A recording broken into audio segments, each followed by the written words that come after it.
Henry II of England and his wife, Eleanor of Aquitaine, have created and ruled the Plantagenet Empire, the most dynamic, wealthiest, and most powerful kingdom in Western Europe. But the Plantagenets are rarely at peace, and Henry's temper and ego has long troubled his family and his people, from the shocking martyrdom of Thomas Becket to the vicious Great Rebellion that saw Eleanor sent to prison for 15 years. Meanwhile, their brilliant, avaricious, rebellious children have grown, fought, ruled, married, and even died, so that of his 5 sons, only 2 survive, Richard Lionheart and John Lackland.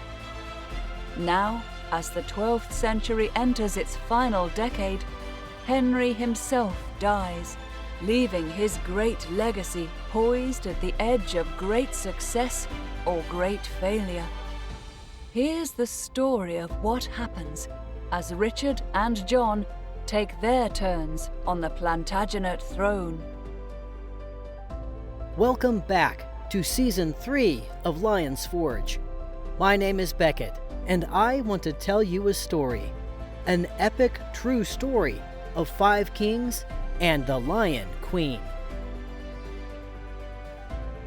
Season 3, Episode 5, The Luck of War. King Guy of Jerusalem, the humiliated warrior struggling to overcome the disaster at Hattin, had spent the winter in Tyre.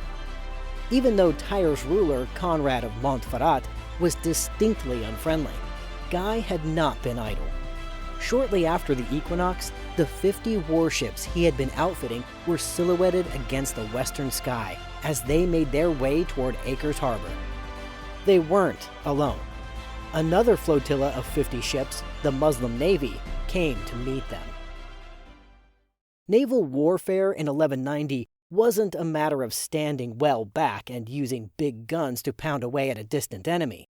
Instead, it meant getting close enough to damage rival ships with rocks and Greek fire, that medieval version of napalm, and picking off all possible targets, including the oarsmen, with arrows and lances, while maneuvering into boarding range. Once aboard, hand-to-hand combat would follow, thus neatly combining the threat of drowning with the ordinary concerns about being clubbed, slashed, or decapitated. The Battle of Acre Harbor was a close thing.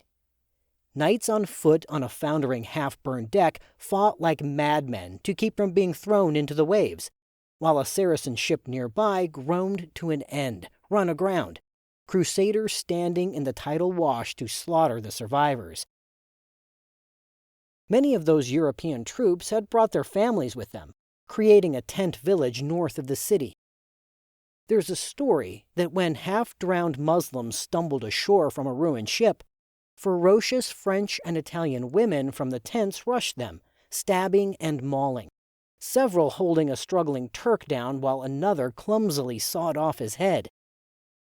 One crusader who saw it thought to mention in a letter that the women's physical weakness prolonged the pain of death because it took them so long to get the job done.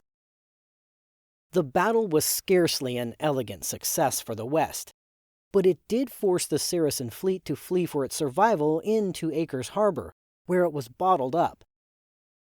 Now blocked by sea and by land from access to reinforcements and supplies, life for the Muslims inside Acre began to sink into an awful black and white fight for personal survival. The sick and wounded died.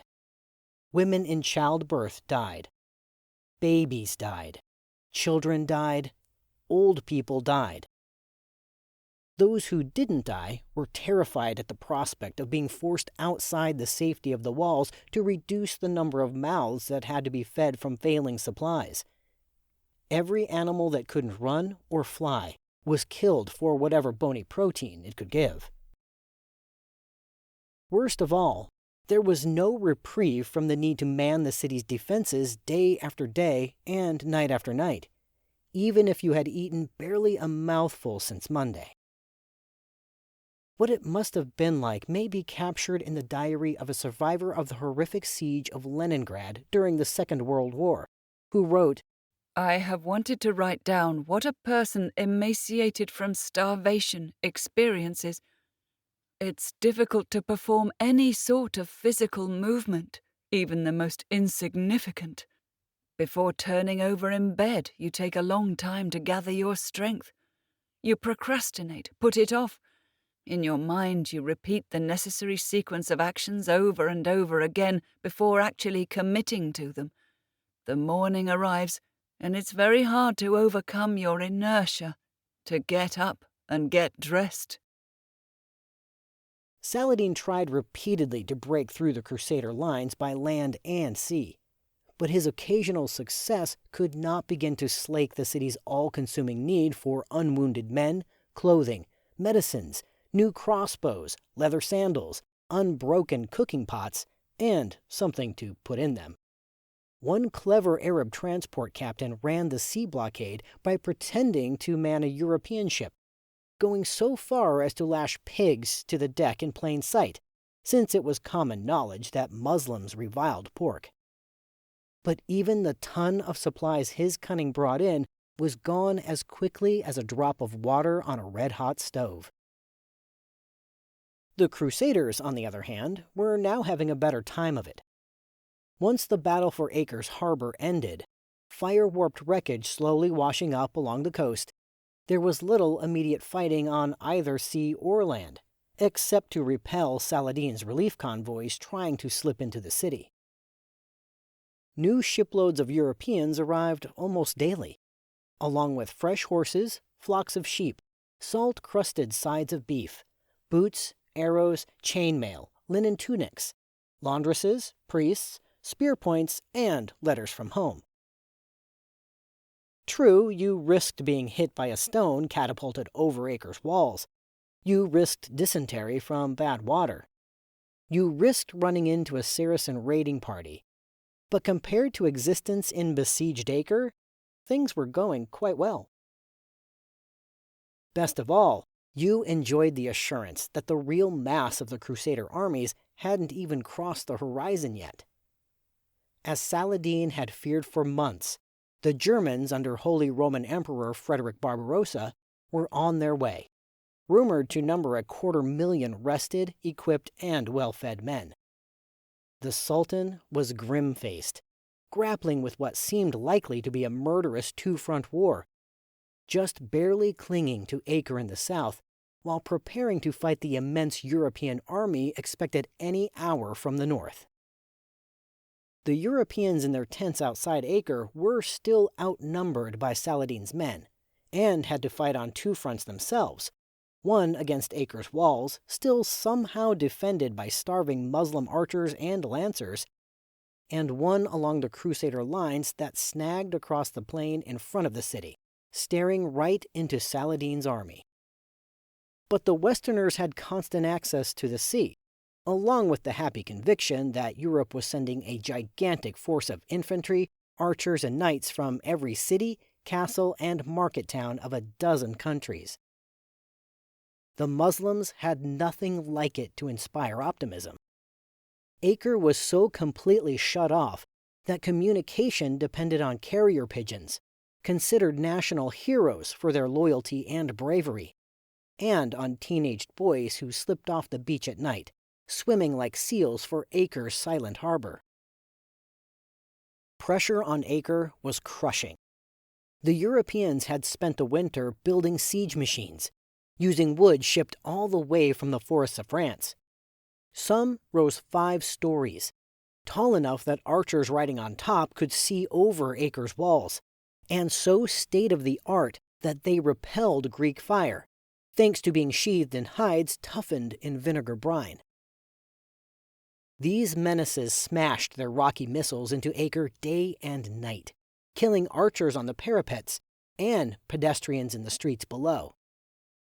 On a particularly bad day, a beleaguered citizen of Acre would open his front door to find himself confronting incoming buckets of outraged snakes, flung across the walls with the compliments of Crusaders who'd enthusiastically taken up this old Saracen tactic. Damage to the city's walls had to be repaired, while Crusader crossbowmen screaming curses took leisurely aim at the silhouetted workmen. Almost as nerve-wracking was the Europeans' determined labor to fill in the vast curving ditch, possibly 90 feet deep, that protected the exterior base of the walls from siege engines and tunnelers approaching too closely. This became such a single-minded Crusader goal that women and children from the family camp to the north of the city helped the soldiers, carrying anything they could lift. There is a story that one Crusader wife, mortally wounded by a defender's arrow, told the men to throw her corpse into the rubble. Acre's defenders were not completely helpless, although terribly hamstrung by starvation, exhaustion, and lack of supplies. The city had anti-siege equipment of its own, hulking catapults used to attack the Europeans and their siege machines. One was so powerful that it blasted rocks half a mile with a force that turned men and horses on the receiving end into so much ground meat. Saracen archers and lancers continued to man the walls, shooting anything that moved and screaming their own curses. Regardless, the Crusaders stubbornly went on their slow, rock-hauling labor at the base of the walls. They got a section of the defensive ditch outside Acre filled in by the end of May, and started moving their siege machines, teaming with archers and spearmen, toward the city. Saladin and the city's commander, whose name was Karagush, could clearly see what was happening. Both were said to be in despair. Karagush, respected throughout the Middle East for his defensive skills, was seriously considering outright surrender. The miserable outcome to more than a year of truly heroic suffering, courage, and effort from the entire population. And then, it seems like the Crusades positively ripple with and-thens. On a desperate day, when Acre's surrender to destruction, slavery, and death seemed inevitable, an unnamed citizen petitioned to see Karagush, who probably was so tired and distracted that he simply said yes to everything. We don't know who the petitioner was. There's speculation that he was a coppersmith from Damascus. We do know he was a very talented amateur chemist. He had invented a new, improved version of Greek fire. One can't help but be fascinated by where and how naphtha in copper vats, among other ingredients, happened to be at hand in the stripped-bare pantries of Acre. But it was. And Acre's re-energized catapults now shot clay pots filled with the new stuff at the towering European siege machines. Covered in their flame-proof sheaths, the Crusaders' towers had been unfazed by regular Greek fire, and the Crusaders were said to laugh dismissively when what must have looked like a wave of burning flower pots came over the walls. It soon turned out that they wouldn't be laughing as heartily as they might have liked. The new chemical worked fantastically well, setting siege towers on fire as soon as it hit, annihilating shrieking archers and spearmen who were trapped inside, 4 and 5 stories above the ground. Like all truly innovative war technology, there was no defense against it, something the Europeans didn't understand at first.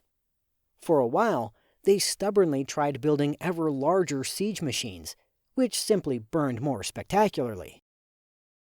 Crusaders truly loathed the stuff, and there's a story that they got back at their cursed enemies when they captured a Turk who happened to be carrying a vial of it.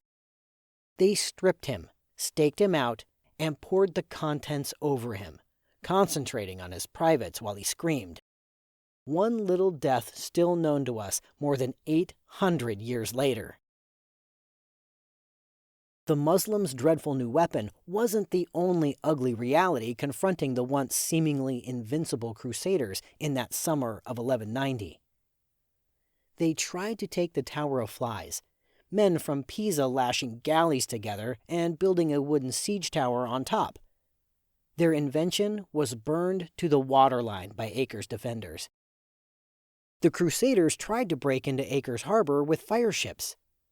The unruly wind shifted, pushing the flaming boats back into the European fleet. Even supplies were starting to become a problem. Food and equipment were more available to the Crusaders than to Acre's people thanks to resupply from the sea, but they were not infinite in quantity or necessarily desirable in quality, especially as money began to run out. Some of these men had been outside Acre's walls for over a year by now. Even the wealthiest were feeling the pinch of want. Those who were poorer to start with, especially those with families to feed, began to starve. 5,000 of them died in late July when they mounted an inept attack on Saladin's camp trying to find food, leaving their corpses to bloat and burst in the summer heat. The Muslims again threw dead bodies by the hundreds into the little river, oily with clotted blood, that ran toward the Crusaders' settlement. The results were predictable. Europeans began to sicken, and the sicker they were, the worse the conditions in their stifling tents. Historian Thomas Asbridge says the surging mortality rate, even among the wealthiest nobles, turned Acre into the graveyard of Europe's aristocracy. Its effects on the great families of Europe would tumble across the decades to come. The mortality statistics historians have developed for this crusade are mind-boggling. There are estimates that as many as 3/4 of all Europeans who left their homes never returned. One great nobleman, Leopold of Austria, presumably able to command the best medical care to be had, saw 9 of the 10 men in his personal entourage buried in the Holy Land. Queen Sibylla of Jerusalem, wife of King Guy, died along with their 2 little girls. Frederick of Swabia, son of the Holy Roman Emperor Frederick Barbarossa, after surviving the entire march from Germany to Acre, died at Acre camp. Europeans endured uncountable tragedies as the siege of Acre sweltered on and on through the summer of 1190. But the most shocking was Frederick Barbarossa's. Nearly 70, this leader of the Holy Roman Empire was as tough as old boot leather, a warrior king who'd been fighting since he was a boy. Reports that he was bringing 250,000 soldiers were wild exaggerations, but he'd started out ahead of both Richard and Philip Augustus, leading somewhere in the neighborhood of some 30,000 highly disciplined German troops, whose restraint in comparison to their rowdy compatriots in the Second Crusade might be linked to Barbarossa's order that the unruly would have their throats cut. Discipline served them well. They made excellent time coming south. They couldn't avoid the normal troubles of any army on the march, struggling with hunger, thirst, fatigue, and Muslim attacks that snatched at men and horses. But things went well for Barbarossa's forces until a day in June 1190, about the same time the Saracens were in agony of fear that Acre was about to fall. While crossing the Salif River near the southern coast of contemporary Turkey, Barbarossa drowned. We don't know how it happened, since the stories that come to us variously say that after he impatiently refused to wait to cross a bridge, he slipped while fording the river. His horse threw him while fording the river. He fell from his horse after a heart attack, or he had a heart attack while in the cold water. Weighed down by his armor, he died. Absolute disbelief must have clutched at the throat of every German who saw it happen or heard the story gasped by a messenger. The great leader is gone. One heartbroken poet wrote that the star of the Rhine had fallen from the heavens. From that very minute, everything would be different, all at once, with no time to plan.